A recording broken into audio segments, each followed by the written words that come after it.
vigiai, sede firmes na fé, sede homens, sede fortes.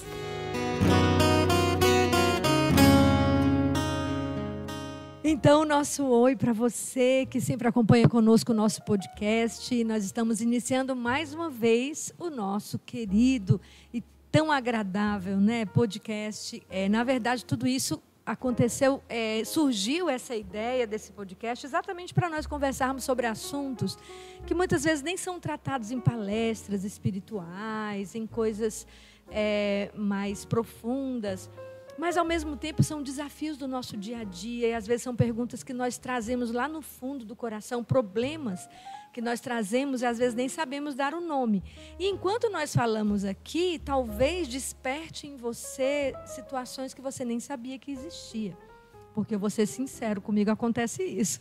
Enquanto a gente vai conversando aqui, às vezes até no podcast passado, o César falou uma coisa assim que eu fiquei tão impressionada sobre a gravidade que é o homem, a deturpação, a deformação do homem e da mulher, porque isso bloqueia eles de conhecer a Deus. Então, a importância que há de nós nos voltarmos para aquilo que nós verdadeiramente somos. E por isso, nós resolvemos, como nós falamos no podcast passado, fazer mais um sobre esse tema que é Culpa da Larissa.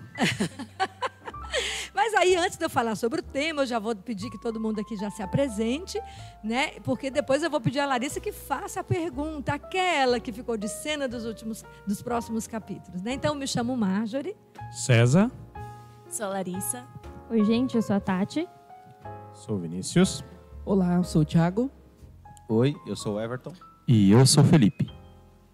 Então, nós estamos de volta aqui e nós vamos recomeçar, então, a segunda parte do nosso podcast sobre masculinidade, a partir da pergunta da Larissa, que foi a última, porque a vez passada já estava assim, eu lembro que já estava muito longo, né? Então a gente resolveu fazer um outro com esse mesmo tema, e a Larissa vai fazer então. Você pode, Larissa, fazer para a gente então a pergunta de novo? Nossa, vou tentar lembrar mais ou menos. Faz tempo. A gente estava conversando muito sobre essa questão da agressividade, né, no homem, e como que é para o homem cristão, depois que ele entende, né, que ele precisa tratar a mulher com a dignidade que ela merece, né, como adaptar essa agressividade para o relacionamento, para não ficar aquela questão, o homem que não faz nada, fica com medo de tomar atitude, de correr risco, ou o homem que acaba não controlando essa agressividade e não tendo o respeito devido, não saber o tempo correto das coisas. Então, como que fica para esse homem, né, cristão, num relacionamento? Então, precisamos aprofundar alguns temas que têm desafios hoje. Porque realmente é um problema. Um jovem, imagina um rapaz, que ele tem experiência com Deus e ele começa a participar de grupo. Ele tem na mente dele, e muitas vezes nos grupos onde eles estão, um problema muito sério, que é uma imagem feminilizada da pessoa de Jesus.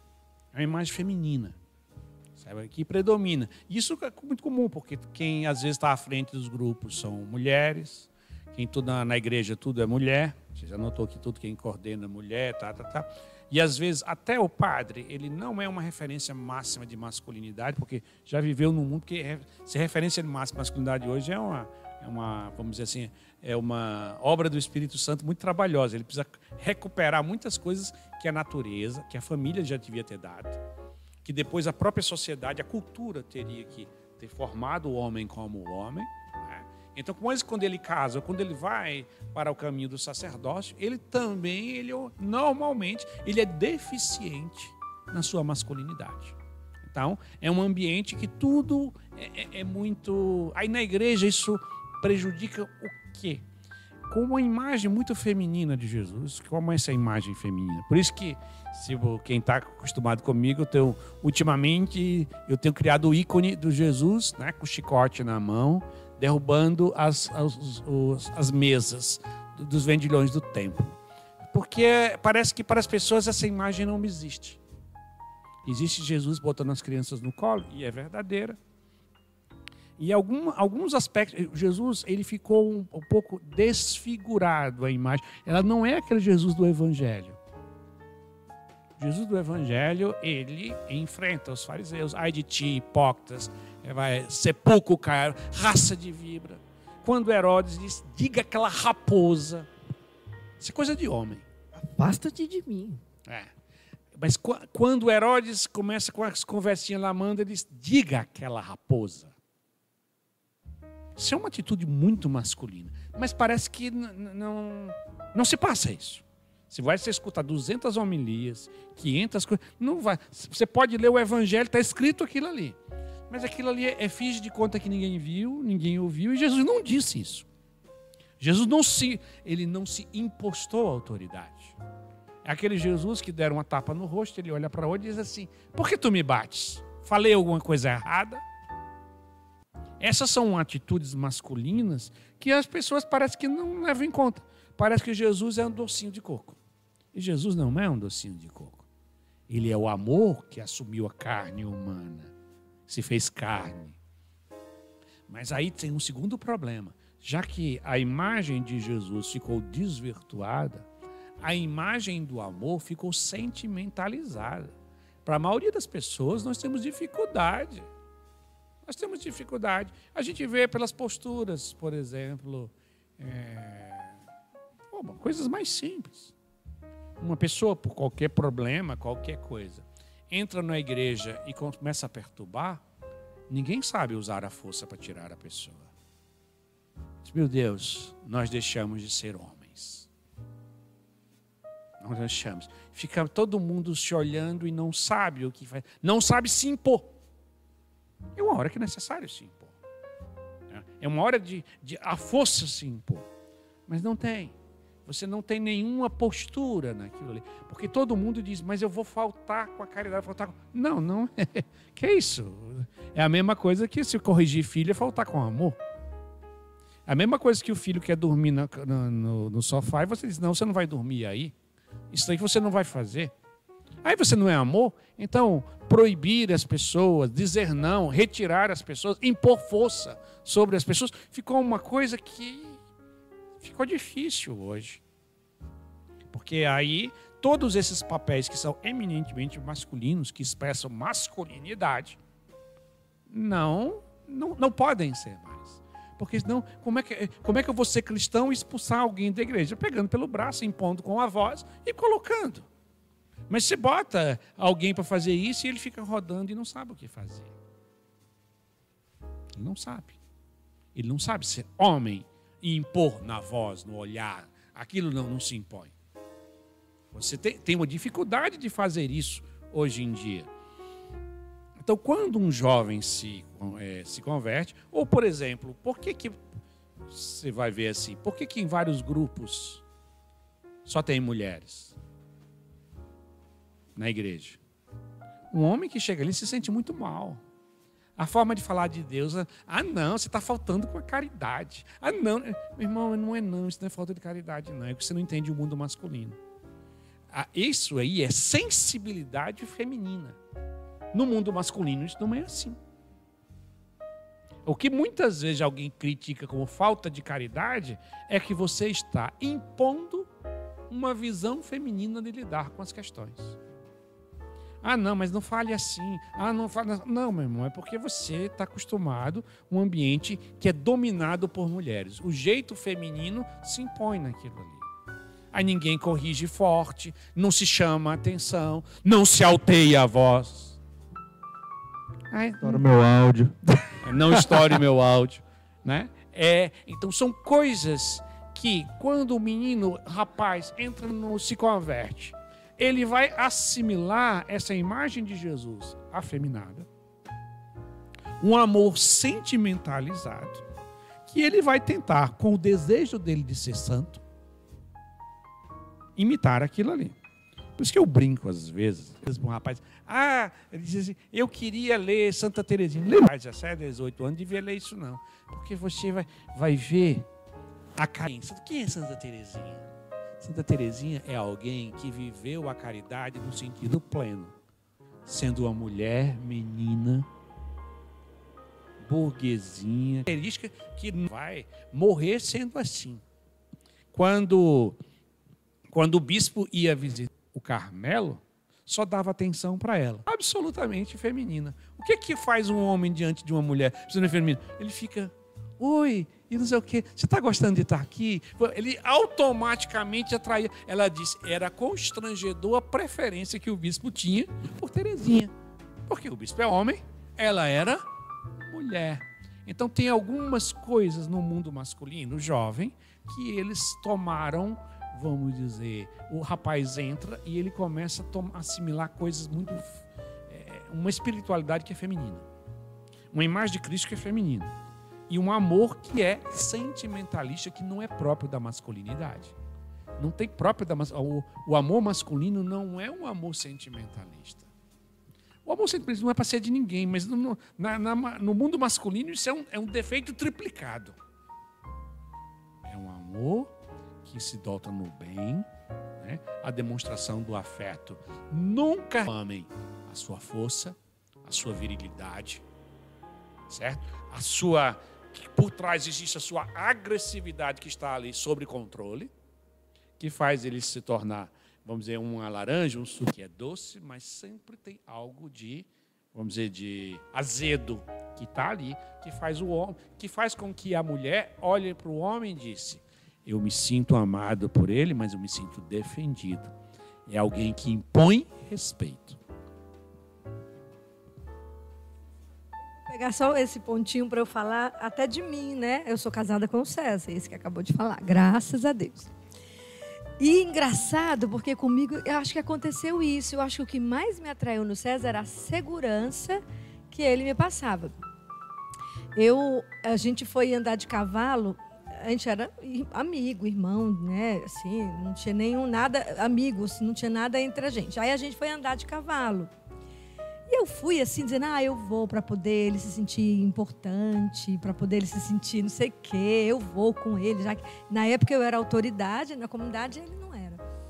E aí eu disse, eu vou para ele se sentir assim. Gente, eu fui de um jeito, eu voltei absolutamente de outro, totalmente desestruturada, desnorteada. Primeiro porque eu via a força com que ele lidava com os cavalos. Todo mundo era com ele, que todo mundo tinha a segurança de ir, de não sei o quê. Eu disse, nossa, aquilo ali já me chamou a atenção. E a gente foi conversando, e o que ele foi demonstrando daquilo que ele pensava, foi me dando tanta segurança, aquilo despertou em mim um interesse. Então, mas ao mesmo tempo, me sentindo extremamente segura, porque eu notava que ele me protegia. E que eu me sentia protegida, né? Então... E muito carinhoso, não a forma adocicada nem afeminada de ser carinhoso, mas a forma de homem de ser carinhoso. Venha, não, tenha coragem, não, está aqui, pode subir, eu estou aqui. Não, suba, eu estou aqui do seu lado, eu vou lhe dar força, não sei o quê. Então, essa coisa que, como precisa os rapazes, e realmente eu entendo como deve ser duro para os rapazes não ter tido nenhuma referência, porque o César era o mais novo de 5 homens, e tinha um pai que era assim também. E tinham vários tios, primos, homens. Então, assim, nunca teve problema de referência masculina, né? Então, é muito difícil essa coisa de não ter. Então, o que fazer, né? O que fazer? Porque agora, aqui a gente só tem o Everton, que não é casado, que eu acredito que cresce cada dia mais nesse aspecto, né? Entendeu, compreendeu. Mas os homens que são casados também têm agora a missão de formar seus filhos. Então, como é que você é dentro de casa? Eu lembro muito que a mãe do César dizia, ei, olha, nada de homem lavando louça, que é uma coisa secundária, dizer, nada de homem, o pai lavando louça na frente do... A mãe está lá, toda de perna para cima, assistindo televisão, e o pai lavando a louça. O que vai dar na cabeça desse rapaz? É melhor ser mãe, porque a mãe, pelo menos, está lá de sapato alto, toda empoderada, e o meu pai aqui, lavando louça, não sei o que, não sei o que. Aí o César dizia assim, pelo menos não faça isso na frente das crianças, deixa ela crescer para ela entender. Enquanto ela é novinha, às vezes ela precisa de uma referência, que o pai é forte, que o pai... Enfim, eu não sei nem como é que isso se dá hoje, porque a vida não é fácil, né? Para os casais de hoje, todo mundo tem que ajudar. Mas essa referência masculina, né, César? Como fazer? Só antes, enquanto o César falava, eu lembrei de um fato, né? Quando eu tinha por volta dos 20 anos, meu irmão, ele era coroinha cerimoniário, saiu para entrar no seminário. E aí eu olhava pros coroinhas cerimoniários que ficou, os meninos, tudo jovens, pequenininho, as mais velhas, tudo meninas. Aí eu falei, tem um problema aqui. Futuramente já não vai ter mais nenhum homem, que já não vai ser atrativo para nenhum homem entrar aqui, vai perder todo o referencial. Então eu, com 20 anos de idade, sem saber nada do altar, entrei para ser cerimoniário. Simplesmente fui o coroão, né? Engraçado, assim, para mim sempre foi prazeroso, né? O missal romano, o turíbulo, estar no altar. Mas uma coisa que se tornou muito prazeroso foi realmente o fato de poder falar não. Na minha paróquia, em determinados momentos, foi um pouco bagunçado, né? Todo mundo quer agradar todo mundo, aí ninguém tem esse negócio de barrar as pessoas. Então, todo mundo subia no altar, precisava falar com o padre no meio da missa, subia. Criança corria assim na missa, ninguém tinha coragem de parar. Então, foi um dos motivos até que eu quis entrar para ser cerimoniário. E aí, foi de fato prazeroso, poder barrar até pessoas de comunidade. Ordenar, né? Isso, fala, não, agora não vai subir no presbitério, não vai se aproximar, não, agora não vai falar com o padre, o que você precisa? Pode deixar que a gente faça. E as pessoas que tinham medo de fazer isso para não desagradar, eu não tinha medo, e hoje, ao contrário, eu ganhei o respeito de algumas pessoas, né? Que viu que não foi por maldade, mas gerou uma ordem ali, né? Eu nem fui grosseiro, mas eu impus uma pequena autoridade que me convinha naquele momento, e aquilo foi até mais gratificante para mim, né? Até hoje, digo que eu me tornei mais homem, ou pelo menos uma postura melhor, depois de ter passado então, como cerimoniário, mas a importância que o César foi falando foi me recordando, né? De ser agressivo, mas na hora que precisa, como convém, sem querer ofender, mas resolver a situação e enfrentar o conflito, né? Quando você percebe que precisa quebrar essa barreira, né? O homem, da mesma forma que a mulher, é difícil. Tem vários degraus também, né? Então, você começa a perceber na igreja que você tem uma barreira a quebrar, que você precisa ser homem. E agora, por exemplo, eu como pai, então assim, sou pai de 3 crianças e eu não tive um pai. Meu pai, então sendo 2 homens, uma mulher e assim, não tive uma referência minha vida toda, né? Sempre foi minha mãe. E é algo interessante que eu lembrei aqui, não sei se eu contei já em algum podcast, mas uma vez eu e a Janaína voltando, acho que era até da missa, e aí tinha uma mãe com uma criança ali, a criança correu para onde ela não queria, ela ficava gritando para ele voltar, volta, e ele não voltava. Aí ela pegou e falou, tem formiga aí. Aí ele voltou correndo, com medo da formiga, né? E aí, depois disso, refletindo, o Gregório tinha nascido há pouco tempo, eu fiquei, nossa, como engraçado, né? Ela criou um medo de formiga.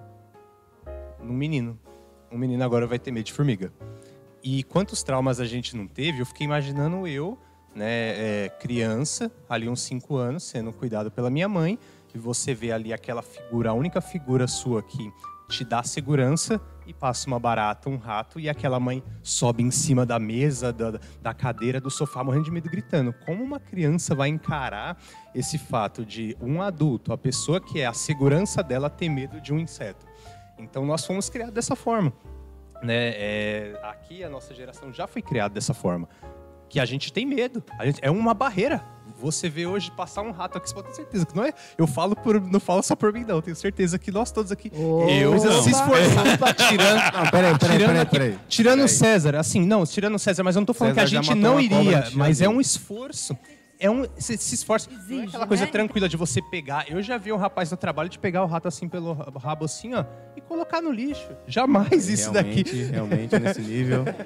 Eu vou ficar devendo pra você. E aí, eu lembro o César uma vez falando quando ele tava na Shalom ainda, que tinha uma cobra lá que ele pegou. Ele contou uma história assim, que tinha uma cobra que passou atrás, ele foi e pegou a cobra e, tipo, todo mundo ficou assim, os meninos ficou indignados. Tipo, como assim? Passou uma cobra e simplesmente ele pegou a cobra e jogou longe.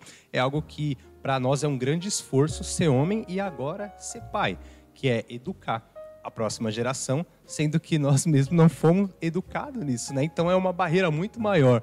Então eu vejo isso com o Gregório, que é um esforço de fazer ele ser homem. Se passar um animal ou um bicho, qualquer coisa que eu tenho medo em casa, eu vou ter que ir lá e mostrar para ele que simplesmente eu posso estar com medo por dentro, mas eu tenho que ir lá pegar, matar, jogar fora, colocar lá fora e mostrar para ele que aquilo ali é tranquilo. É só um animal, mas para mim por dentro, às vezes eu tô morrendo, porque eu fui educado por uma mulher a vida toda. E aí entrou também outras questões, né? Por exemplo, como o temperamento, né? O Gregório é uma criança muito dócil, muito doce, né? E tudo mais. E aí, como é que você também... A gente vai falar isso em outro podcast, se Deus quiser, sobre temperamentos e tudo mais. Mas como superar também essa barreira, né, Vinícius? Né? Como falar mais... Até onde é que está essa agressividade? Até onde eu posso ensinar? Para também não atrapalhar o jeito deles de ser e tudo mais. Então, eu imagino que seja bem complexo. Ainda mais você, né? Agora, tomar você como exemplo, né? Eu posso, que você é meu padrinho. Você disse que na sua vida você já foi de torcida organizada, né? Você não teve essa figura paterna na infância.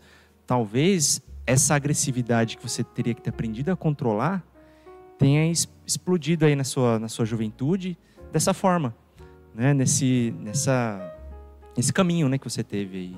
Acho que depois de tudo isso que a gente conversou, eu consegui visualizar isso mais claramente, assim. Não sei se você também percebeu. Principalmente que na torcida, além, não era só torcer, né? A gente tinha realmente uma subsede que a gente tinha a questão da violência mesmo. Era um prazer, não era uma coisa simples de você ir lá e eu brigo porque é o meu adversário, porque ele torce para outro time.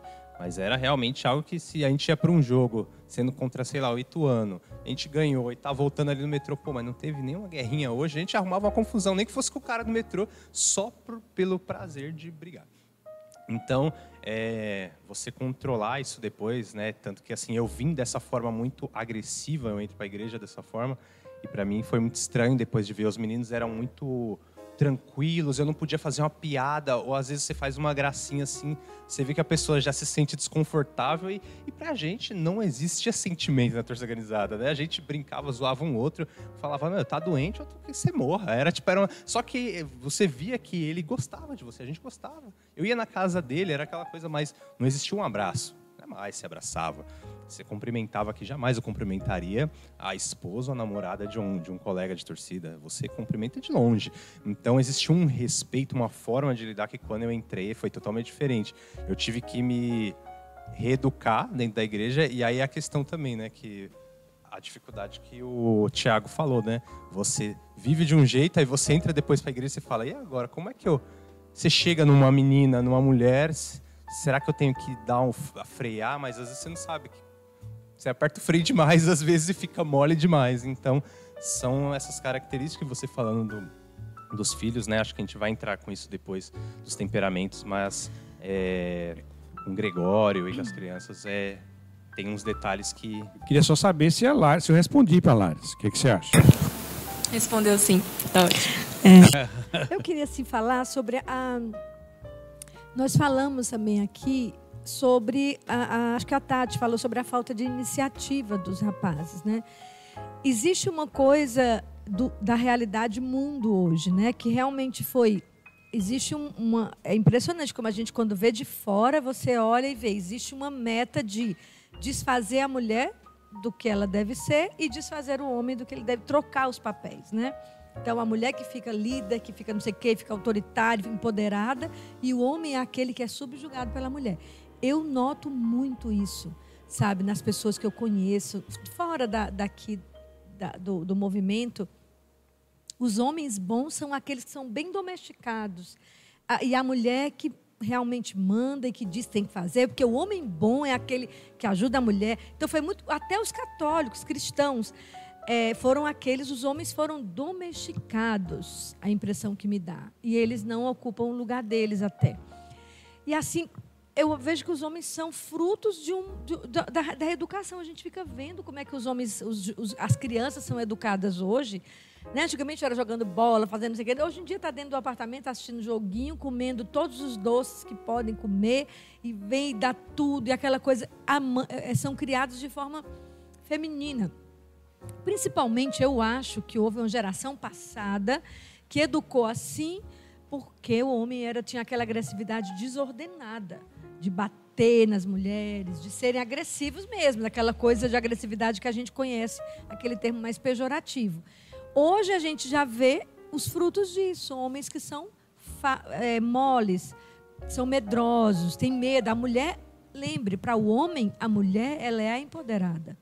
E às vezes ele não vai. E muitas vezes, me perdoa, eu disse até para uma amiga minha, que eu morava em Goiânia, elas imaginam, mas por que eu não consigo arranjar um rapaz? Eu digo, você é muito poderosa, querida, ninguém tem coragem de chegar perto de você. Você chega com um carrão do tamanho de um preto, uma lourona linda, com um óculos escuro, um carro, uma pessoa que ganha muito bem. O homem, nessa hora, ele foge de você. Ele tem medo. Hã? Se inibe, né? Se inibe. Se inibe e foge. Ele lá quer que a mulher vá mandar nele a vida toda. Ali está no inconsciente do homem. Aquele, eu vou casar com essa mulher para ela mandar em mim. E me dominar. Eu não quero. Então, eu sempre brinco muito com as meninas. Às vezes, a nossa postura afasta os rapazes. Isso, mas eu acho que é outro podcast, né? Então, é isso. Uma coisa que, voltando assim à formação, acho que no podcast passado, que a gente falou da coisa, quando eu falei foi uma experiência muito interessante, que foi muito importante para a minha vida, porque quando por volta dos 13, 14 anos de idade, eu tinha um tio que ele tinha 13 filhos, né, do qual 9 homens, que moravam numa fazenda. E durante muito tempo, esse foi vamos dizer assim, minha passagem. Minha passagem de menino com pai, menino homem, para virar um rapaz e saber lidar com a agressividade. Então, ele vivia numa fazenda. Eu lembro que a gente ia vacinar o gado e a gente vacinava sem ter aquelas... Você sabe que tem aqueles que segura, né? Não, que tem... Você, na verdade, para vacinar, você bota o gado, ele entra num corredor, certo? Um piquete... Ele para num lugar, aí você está travado ali e colocava. Mas a gente vacinava, tinha que laçar, botava um mourão, que era nosso, laçava, amarrava, o bicho puxava. Aí a última parte, alguém tinha que pegar lá, enfiar o dedo nas narinas do boi, pegar no chifre e dar uma quebrada para ele dar aquele... Mas como se dá um golpe, né? Você imobilizava, puf, pá, puf, né? Um por um, aí vinha alguém e vacinava. Isso... Era o meu tio, e a gente tudo com 15, 16, 17 anos, os meus primos também, tudo dessa idade. E eu lembro que a brincadeira era de vez em quando, laçava tudo. Na hora que você fazia isso, o cara soltava, né? Aí eu soltava, o boi começava a pular com você, né? Você voava lá, não sei de onde, voava lá embaixo, voava lá na... Aí a gente fazia isso, né? E quantas vezes a gente fazia isso, aí eu lembro... que meu tio dizia assim, isso é muito mole. Na sua idade eu fazia isso com mais facilidade. Imagine que aquilo ali, a gente redobrava ali a coisa ali.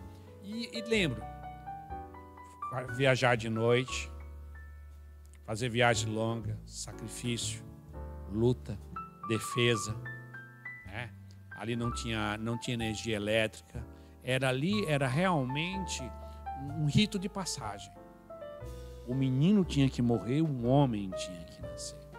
Um homem que saberia lutar, defender, a gente imagina quantas vezes a gente viajava de noite, sozinho no meio do mato. Eram coisas com 14, 15, 16 anos, era uma coisa de enfrentar. Engraçado, eu até pensava que naturalmente eu seria uma pessoa de aventura ou de uma pessoa de gado a mato, mas na verdade não era. Era uma necessidade momentânea para ela. Era um rito. Ali eu aprendi a ser homem, com outros homens, que usavam a força, a agressividade, a coragem, para dominar coisas que precisavam ser dominadas. E aquilo ali não era nada para que a gente não estava lá como numa torcida organizada para destruir coisas. Ao contrário, estava para construir, para defender, para proteger. Então, o que precisa muito dos jovens, os rapazes, que se converteram, que estão na igreja, eles precisam aprender a que Jesus é homem. Se identificar com as imagens de Jesus que são masculinas, verdadeiras. E aprender o uso da força, da agressividade e da coragem. Acho que quem assistiu, vamos dizer assim, eu acho que o dos jovens, um jovem, por exemplo, que a gente assistiu O Último Samurai, né? Acho que quase todos. Você estava, tá? Lari? Não, né?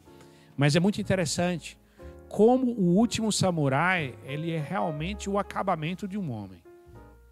Ele é uma imagem acabada, né? Alguém que tem...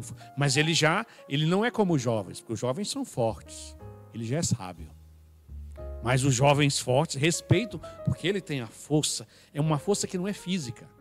É a força da masculinidade, que impõe alguém que dominou a sua força física e se impõe de uma certa forma. E é interessante que todo o resto da comunidade... Que é engraçado que até as crianças brincam com ele. Né? E as crianças brincam... Por quê? Porque ele já é doce. Ele já está no mais alto grau da masculinidade. Ele consegue ser doce, amável, afável. Que as crianças se sentem muito bem com ele. Porque se sente seguro, mas alguém plenamente amável. Então, os jovens cristãos precisam aprender que você precisa ser homem. Você precisa se portar como homem. O cristianismo não é uma religião de sentimentalismo. É do amor autêntico. E o amor cristão no homem se expressa na necessidade de prover a sua família, de defender a sua família, né? De ser segurança para ela. Então, você não pode se identificar com a forma de amor que é feminino. Aí voltamos para a aula passada, para o podcast passado. Quando Deus fez o homem, a criança. Ninguém consegue sozinho expressar quem é Deus. Por isso ele fez homem. A mulher expressa algo do cuidado, da presença, de um lar. O homem tem que prover, ou se expressa com segurança e com força. Deus é plenamente seguro e Deus é plenamente afável. O homem por um lado e a mulher por outro vão expressar aquele único Deus que é plenamente força e plenamente amor. Então, continuando essa questão prática, né? O que fazer quanto a isso? Acho que a pergunta da Lari surgiu daquela questão, né? O homem se converteu, está na igreja e agora, né? Ou ele cai para um lado ou para o outro, de se afeminar demais e por isso não toma iniciativa, não vai atrás, ou do outro, é agressivo e não sabe como se compor, né? Mas que geralmente para quem se converte, cai na igreja, cai naquilo, né? De se afeminar, ou de simplesmente não ter aquela coragem de tomar iniciativa e ir além. Eu lembro que quando eu era solteiro, o que mais me motivava a sair da minha timidez e conversar com outra pessoa, seja para fazer um amigo, ou até conversar com alguma outra mulher, era ou um certo receio ou medo, mas era realmente um desejo que me motivava. Por exemplo, nós estamos aqui num grupo, tem mulheres e tem homens. Na minha cabeça era simples. Se eu gostava de alguém, ou eu tomava iniciativa para falar com ela e poderia acontecer algo ou não, ou eu deixava que todos os outros homens ao meu redor tomassem a minha frente e pudesse ir. Então, às vezes, mesmo que desengonçado, mesmo sem saber como iniciar, eu comecei. Depois de muitos nãos, a gente vai aprendendo como conversar com outra pessoa, né? Como tomar uma iniciativa. E eu acho que a grande questão, falando diretamente, esse homem cristão que quer tomar essa iniciativa de se portar como homem, realmente tomar a frente, pensando nesse ambiente cristão, é realmente, de fato, você colocar o desejo à frente do sentimento. Então, se você já se conhece a sua vocação, seja matrimônio, seja padre ou seja celibato, você tem que ter a consciência de que se você não tomar a iniciativa, você não vai sair de onde você está, você não vai cumprir a sua vocação. Seja encontrar uma parceira, seja tomar a iniciativa de entrar no seminário, de conhecer ordens religiosas, enfim. Então, se você coloca o desejo acima do sentimento, você começa a enfrentar. Ainda que pelo medo, como exemplos que o Vinícius passou, né, de enfrentar um animal para ser um espelho para o filho, mas você coloca o desejo à frente e você vai. E aquilo vai te motivando, de fato, a sair do lugar, né, a tomar a iniciativa e se portar como um homem. Então, acho que para encerrar aqui, eu acho que duas coisas são importantes. Primeiro, se você que está nos escutando, você é jovem, e você se sentiu mexido com tudo isso, porque isso certamente mexe, né? Pega nas nossas feridas. Às vezes são problemas que a gente nem tocou aqui, que você tem. Peça ajuda. Peça ajuda. Vá em busca de alguém que possa realmente te ajudar. Ou pergunte a quem, se alguém conhece alguém que poderia lhe ajudar onde você mora, na sua cidade, ou seja lá onde for. Primeira coisa para você que é jovem. Segundo, para você que é pai, mãe, avô, avó. Nós precisamos estudar, nós precisamos aprender, né? Aqui para os jovens daqui de São Paulo, que são casados, que já são recém-casados, nós temos a escola de oração para jovens casais, exatamente para ensinar E eu tenho uma pena muito grande quando eu escuto o César falando todas essas coisas aqui e vejo que muitos poderiam estar aqui escutando e poderiam errar menos com seus filhos. E muitas vezes, porque nós não fazemos sacrifícios para sermos formados, nós acabamos não sabendo como dar os passos corretos. Então, não deixe de buscar ajuda para que você aprenda e se esforce, né? É justo que muito custe aquilo que muito vale.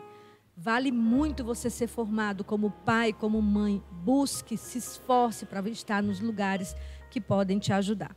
Então, acho que é isso, né, gente? Então, Deus abençoe você. Até o próximo podcast, se Deus quiser. Fique com Deus. Tchau. Tchau, Tchau, gente. tchau. E coragem. Porta-te como homem.